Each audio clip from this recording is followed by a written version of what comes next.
Hello everybody, T.man here. Going back to Johnny versus Super Mario Bros. Basically, we went all the way back to the beginning of Johnny versus. Yeah, don't ask.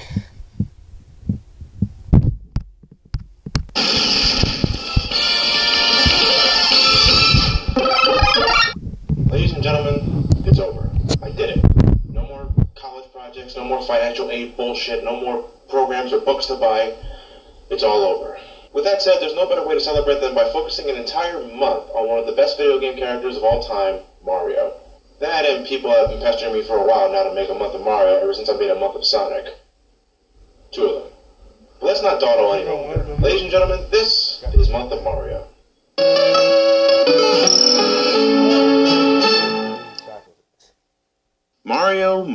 Mario. God, he's been everywhere. From serials, cartoon shows, a feature film, to countless amounts of merchandise, Mario is without a doubt the definitive video game character. And that's saying a hell of a lot. He has the personality of a cardboard box, jumps on anything that moves, and constantly finds himself rescuing this walking definition of an airhead from this giant turtle countless amounts of times. But you know what? Regardless of such, this guy always finds himself in some of the best games of all time. Mario may be weak plot-wise, but in terms of gameplay, it's one of the only franchises to remain consistently good since his freaking debut. Now, personally, I'm a bigger Sonic fan than I am a Mario fan, but I cannot deny the quality of his games. They're good. Damn good. But let's just take a quick look back at how Mario came to be, if you've been living under a rock for the last 25 years. Back in 1981, a man named Shigeru Miyamoto, along with the supervision of the late Gunpei Yokoi, created an arcade game called Donkey Kong. In it, you control the character named Jumpman and needed to guide him to the top of the obstacle course in order to rescue his girlfriend Pauline from the giant monkey himself, Donkey Kong. During the American localization process, Mr. Miyamoto decided to name Jumpman Mario, after his office landlord at the time, Mario is it Segali or is it Segali? Or is it Segali? Whatever. You can't spell it without...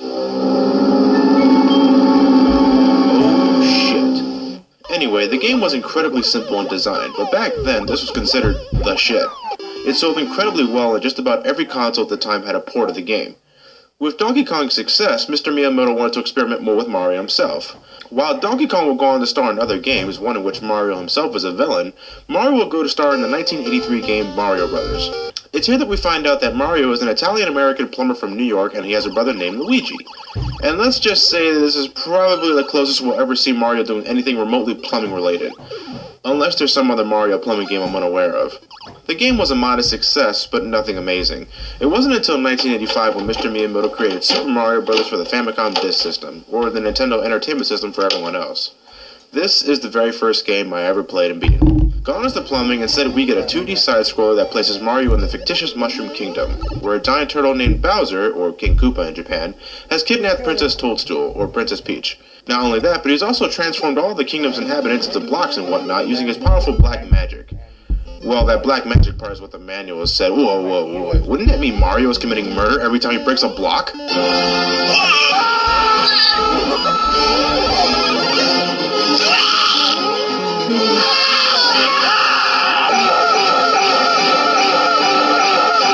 The plot is incredibly simple, and for a game like this back in the day, it wasn't really important.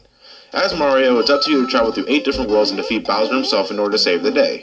You control Mario with the D-pad. Holding down left or right will cause Mario to move in said direction. Holding down, if you're Super Mario, causes him to duck, so you can avoid certain projectiles if you don't feel like jumping over them. Speaking of jumping, you perform that by pressing the A button. Jumping is important. Without that, you're not going very far.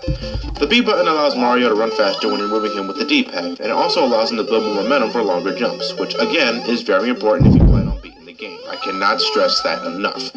When I was a kid, just about every single adult I've seen play the game seemed to act like the B button didn't exist, and it tore me up inside seeing someone play the game so slowly. Come on guys, was it so hard to hold down the B button while moving? Anyway, throughout your travels you can collect coins, which besides adding points to your meaningless score, can also net you an extra life if you collect 100 of them. Scattered throughout each level are glowing boxes with question marks. By jumping under them, you can release what's inside. Most of the time, it's coins, but other times it can contain power-ups. Now, Mario himself may run fast and jump high, especially for a fat guy, but his endurance sucks ass. If you run into anything hazardous, your ass is dead. Just one hit, and you're dead. With power-ups, you can make your journey a little easier. When a mushroom pops up, you can become Super Mario, which not only makes you bigger, but can also allow you to take an extra hit. While Super Mario, you can also collect the Fire Flower, which is awesome. You can spit fireballs and absolutely nuke just about anything in your path. Well, almost anything. You can also obtain a Starman, which grants you temporary invincibility. You glow many colors and you can teach enemies the misery of touch damage. Hidden throughout each world are green mushrooms, which grant you an extra life, but like I said, they're usually hidden, so you'll need to dig deep if you plan on finding any. Sometimes you can also travel down certain pipes, which lead to bonus rooms where you can collect lots of coins. And there's also the rare vine that can take you high up into the sky, and again, collect tons of coins. Coins, coins, coins. Though Super Mario Bros. Is mainly a single-player adventure, if you have a buddy along with you, you can play a two-player game, where player 2 can control Luigi. You don't play at the same time, but rather you alternate whenever one player dies. Besides a change in colors, they play exactly the same, though looking back, it's weird that Luigi looks exactly like Mario when he attains the Fire Flower. In fact, I think this is the only game where Luigi's default colors are white overalls with a green undershirt, which would become his Fire Flower outfit in later games. The further you travel, the more difficult the game gets. Most of the time, you'll be controlling Mario on foot, where you just have to maneuver through many obstacles, platforms, and enemies. Sometimes the setting can be atop many trees, while other times you can be underground, where it's dark, dank, and full of piranha plants. Occasionally, and by that I mean 2 times, you'll come across the water level, where you need to guide Mario underwater and swim your way to the exit while avoiding all the fishes, squids, and bottomless pits that can suck you in. The castle levels are certainly the most dangerous. There's hazardous obstacles all over the place, bottomless pits aplenty, and little to no power-ups available. Some of them can also be like mazes, like the ones where if you go in the wrong direction, the stage loops over and over again. The overall level design is incredibly linear. There aren't really any multiple paths to explore besides the occasional bonus room, and every level has only one exit to reach. If you're of the speedrunning type, you can discover hidden warp zones where you can skip whole worlds entirely. In fact, if you know where to find the right warp zones, you can beat the game in about 5 minutes. I'm not kidding. Enemies come in many flavors. You have Goombas, which are pathetic and only exist for you to step on. Koopa Troopas, which after stomping retract in their shell, which you can kick around and knock other enemies. Oh shit! Sticking out of some pipes are piranha plants, but if you stand next to the pipe they're in, or stand on top of it, they don't come out at all.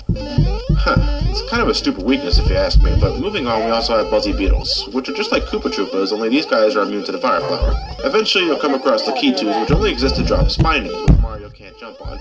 Underwater you can come across Cheep Cheeps and Bloopers, who are impossible to kill without the Fire Flower. Oh yeah, you can use fire underwater.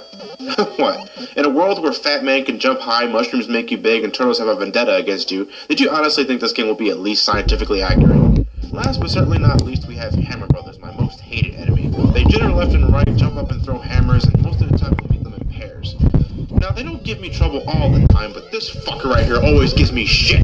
Near the end of the final castle, and right before this lava pit, we probably have one of the worst offenders of horrible enemy placement ever in video game history. Yes, even worse than fucking slicers. Why is this Hammer Brother here? Do you know how hard it is to successfully kill a Hammer Brother by jumping on it? Come on. Come on, shit! Alright, damn it! Oh, what the flying fuck? You gotta be shitting me! That's it, there's gotta be a hidden power-up block somewhere around here. Come on. Nothing? There's nothing here? Oh shit, I'm running out of time. Fuck! Okay. And there you have it, folks. Sometimes you just gotta say fuck it and run. At the end of the world, you have to conquer one of Bowser's castles and defeat him by either getting behind him and touching this axe, or you can continually nuke him with the Fire Flower, which reveals that you weren't really fighting Bowser, just a miserable clone. After defeating a Bowser wannabe, you find out that the princess is in another castle, and you're gonna hear that about 6 more times. What the fuck? Initially, the only thing that Bowser clones do is jump and shoot fireballs out of their mouths. But after World 5, I believe, they begin to throw hammers into the mix as well. Personally, I recommend trying to run under Bowser to beat him, but if you have enough speed, you can try to jump over him as well, assuming there's no hammers in your path. The real Bowser is in the final castle, and, well, he has all the same tactics as all the other Bowser wannabes. He occasionally jumps, shoots fireballs, and throws a shit ton of hammers. Kind of a letdown, really, but after sending him to hell, you can finally rescue the princess.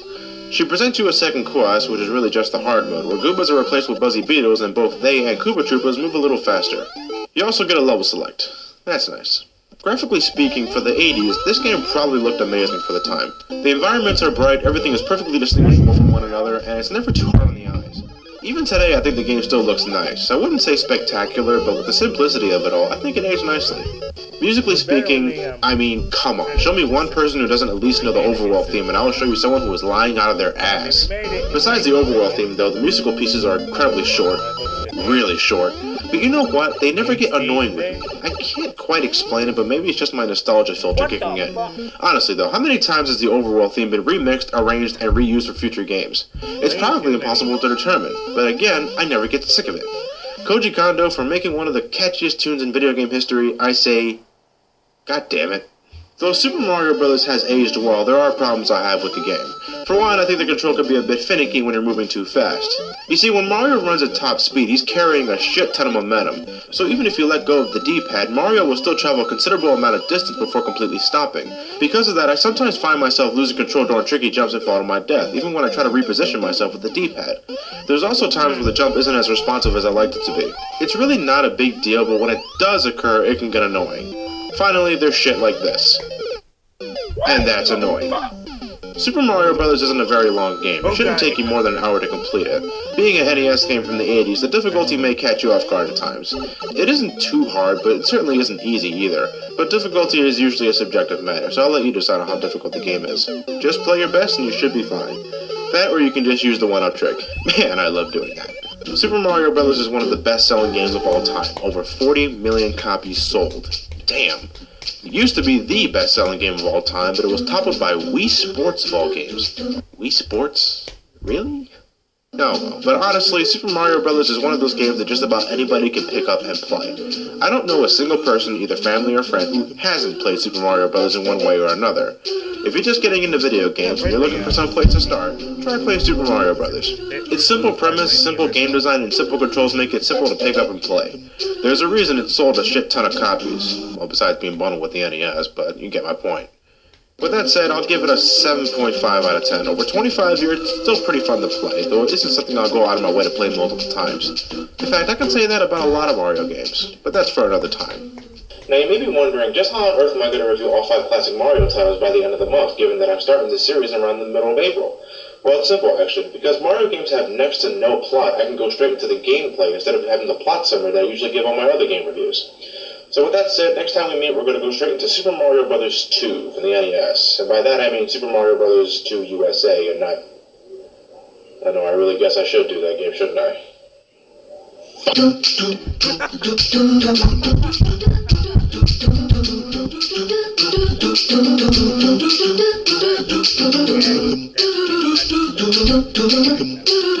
think it's because of that, no. We're not playing the next one right now. God damn it. Damn. Oh, geez, almost done. What, halfway done? Hey, don't ask. Anyway, I will see you in the next video.